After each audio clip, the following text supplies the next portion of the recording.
I want you to close your eyes. I want you to imagine your best life you would like to have. How would you feel? What would you have? What would you do? I want you to open your eyes right now. Take a piece of paper and write it down. And then let's listen to how commitments can help us to either achieve the life we want or to not achieve it. So tell me, are you committed? If yes, to what? If not, why not? Did you grow in a family where your parents did everything for you? Or are you thinking that if I don't do it, nobody will do it the way I do, so I'm doing it because it's going to be the right way? Well, in today's talk, we're going to discuss how people commit. What is commitment? What is overcommitment and undercommitment? Why do people overcommit and undercommit? And how to overcome them in order to achieve our goals. See you soon. So what's commitment? Commitment is when you bind yourself or dedicate yourself to a goal, to a person, to a desire, to a hobby, to an action. That requires time, requires energy, money, and requires dedication. And many people maybe don't assume that commitment is actually sacrifice. It's sacrifice to achieve something. And people who overcommit or undercommit usually use phrases like, oh, I'm gonna do this when my kids grow, when I make this much money, when I'm done with this, or when my life gets easier, or when I'm marrying, or when I'm divorcing, or when I'm gonna find the best place to live in, or when I move towns.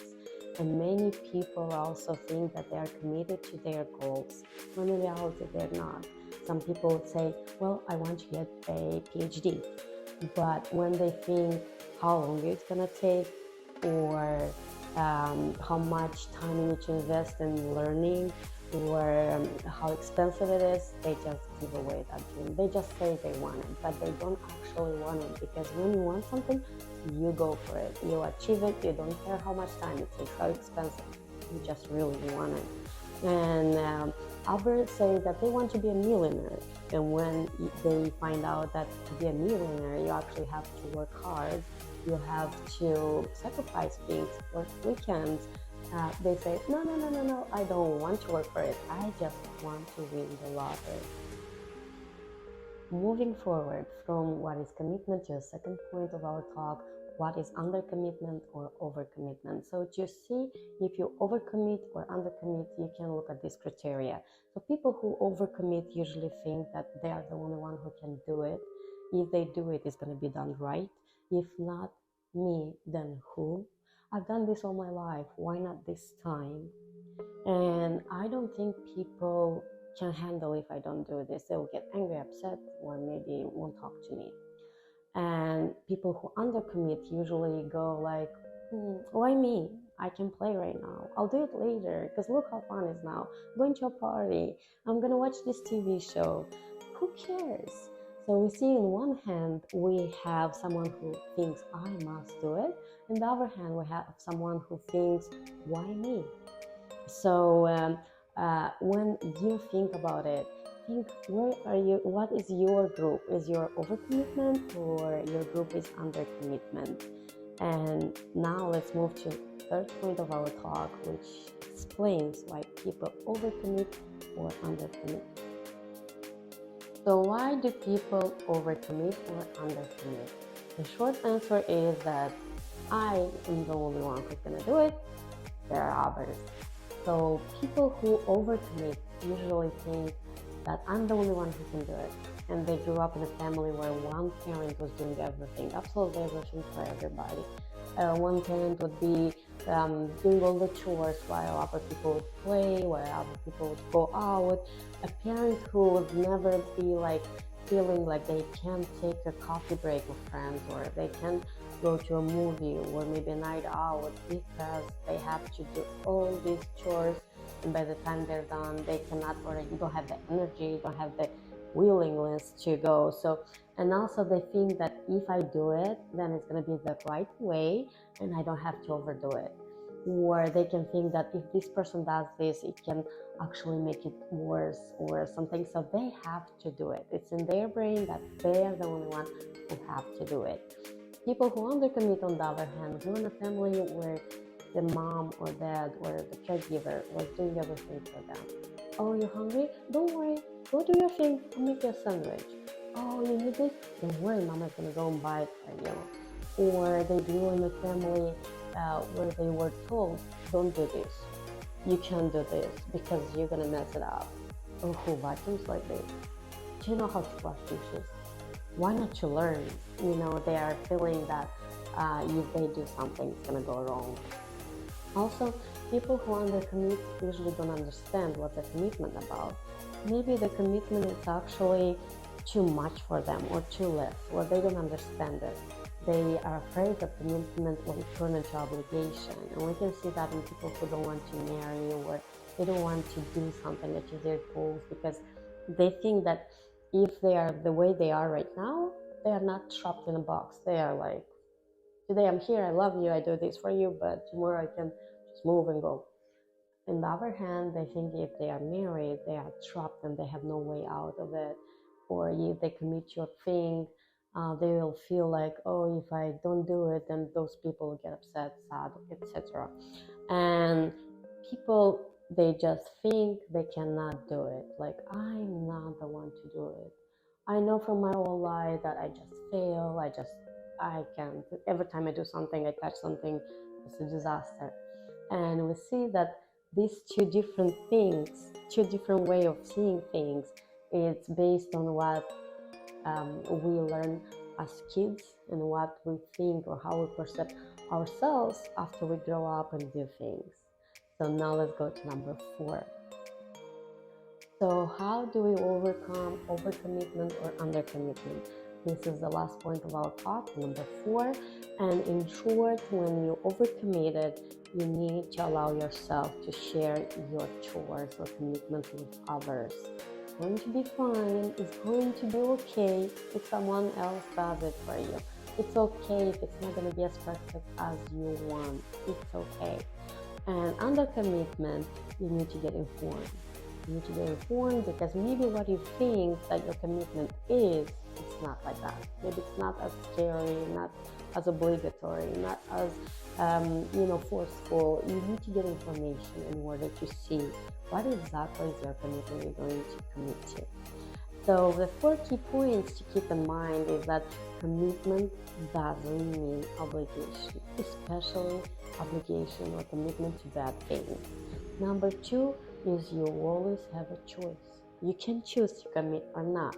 Number 3 is you can outgrow your commitments. You actually can, sometimes, let's say when I was younger, I liked to play Sims. And then I outgrew this. I don't have to commit to the game. Or maybe there are people in your life that make you feel really under the bus. They give back. You don't have to commit to them forever.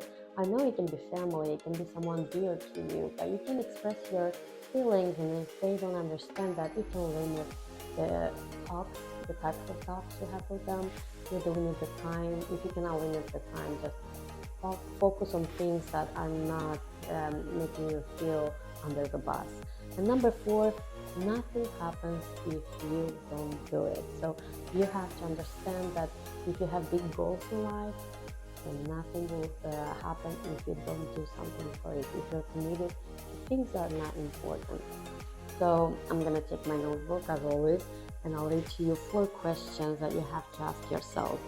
So how would my life change if I'm truly committed to this habit, choice, job, personal goal? Number 2, what are the big and small benefits and changes that will happen in my future if I stay into this commitment? Number 3, how is this commitment helping me with my life goals, belief system? Number 4, which I think is most important, how is this commitment to this exact thing or person or habit or whatever shows self-love, self-care, and self-compassion? Make a list with your answers. This list is going to help you to commit or to avoid that specific commitment. We need to remember that all of us are committed to something. Sometimes we're committed to more than one thing, and it's important to choose and change your commitments. It's important to learn to say no. Say no not only to other people, not only to something you don't like, but say no to yourself. Say no to yourself when you think you're the only one who can do something. Be okay. Share your chores. It will be so much easier. Say no to yourself when you think, oh, I cannot do it. I'm a failure. I always was like that. And learn how to do it. Find information. See, maybe what you are supposed to do or what you want to commit is not as hard as you might think in your head. And when you say no to wasting time on TV, wasting time on gaming, wasting time. No, I'm not saying that that's bad thing to watch TV, play games, look on social media, but most of the time we scroll them for hours. We stay there for hours. And when we are done with them, we don't have this feeling of accomplishment. And we might even have a feeling that, oh, I didn't win that level in the game. I can't do it. I'm trying it for so long. Or, oh, look at this picture on Instagram or YouTube, whatever. Oh, look how happy they are. They never have problems. Perfect hair. Oh my God, perfect skin and all that. Tell you the truth, it's not true. People show only what they want for themselves. And in reality, everyone has problems. Everyone has bad skin. And there are such things as ups that make you look pretty. So don't get yourself under the bus for things that you know that in reality people do all that and just show off. We usually, as people, we usually like to show only what's good about us and we don't want to show what's bad. So that's what everyone does. Everyone does, and it's just I think someone has more imagination or more time to actually go and edit and think of stuff to post it online. So at the beginning of the video, I told you to close your eyes and imagine the life you want. What would you feel? What would it be? What would you have? Do it one more time. Close your eyes and imagine just that. Open your eyes. Take a deep breath. And now close your eyes and think of your life right now. What is it like? What do you feel? What are you doing? And now open your eyes.